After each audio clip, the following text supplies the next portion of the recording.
Bismillahirrahmanirrahim. Assalamualaikum warahmatullahi wabarakatuh. Perkenalkan, nama saya Munifa Aini dengan NIM. Saya mahasiswi dari jurusan Pendidikan Guru Madrasah Ibtidaiyah Universitas Islam Negeri Syarif Hidayatullah Jakarta semester 7 kelas A. Saya membuat video ini untuk memenuhi tugas mata kuliah mitigasi bencana yang diampu oleh dosen Ibu Dr. Zakiatin Nisa MPD. Nah, kali ini materinya tentang kontestasi pandangan masyarakat terhadap bencana. Nah, materi ini diambil dari jurnal yang berjudul Perspektif Sosiologis dalam Penanggulangan Bencana atau Sociological Perspective in Disaster Management by Kak Rudi Pramono, Universitas Pelita Harapan. Nah, kontestasi adalah kontroversi. Setiap manusia atau kelompok masyarakat mempunyai pengetahuan dan cara untuk menghadapi lingkungan demi kelangsungan hidupnya.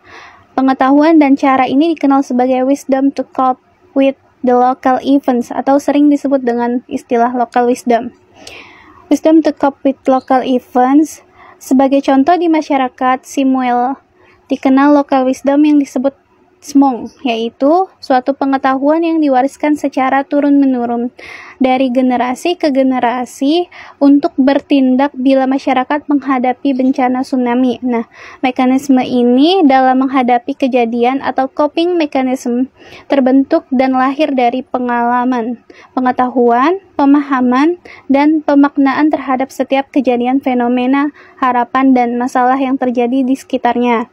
Kemudian mekanisme tersebut diteruskan lewat proses sosialisasi dari generasi ke generasi dan dalam pelaksanaannya tergantung pada kadar kualitas pemahaman dan implikasinya dalam kehidupan mereka. Kemudian, respon terhadap bencana. Para ahli sosiologi seringkali melakukan kajian bencana dengan memadukan antara teori dan kerangka metodologi reflektif dengan disiplin ilmu lain dalam karya mereka.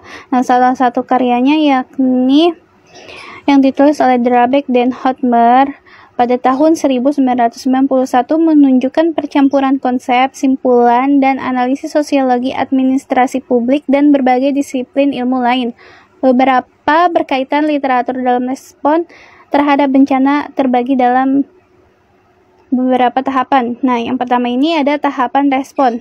Tahapan respon ini dibagi lagi menjadi 4. Ada tahap fase pra-bencana, fase dampak, fase bulan madu, dan fase disilusi. Kemudian yang kedua ada tahap pemulihan. Nah, penilaian dampak jangka panjang bencana pada individu dan komunitas melibatkan hubungan yang dekat antara sosiologi, psikologi, ekonomi, dan disiplin ilmu lainnya. Nah, pada fase pemulihan ini terdapat perubahan sosial akibat bencana. Terbagi lagi menjadi 2, yakni pola rutin atau pola sebelum terjadinya bencana dan pola muncul saat bencana. Salah satu contohnya ini, jalan, telepon, fasilitas lainnya tersedia sebelum terjadinya bencana atau pola rutin. Nah, muncul saat bencana ini, jalan, telepon, dan fasilitas lainnya rusak, tidak berfungsi optimal. Ini diakibatkan karena bencana yang terjadi menghancurkan atau merusak fasilitas umum. Kemudian yang ketiga ada tahap kesiapsiagaan.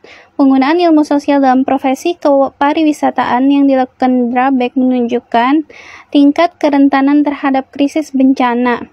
Difusi dan inovasi kesiapsiagaan menghadapi bencana merupakan titik temu antara sosiolog dan ahli komunikasi.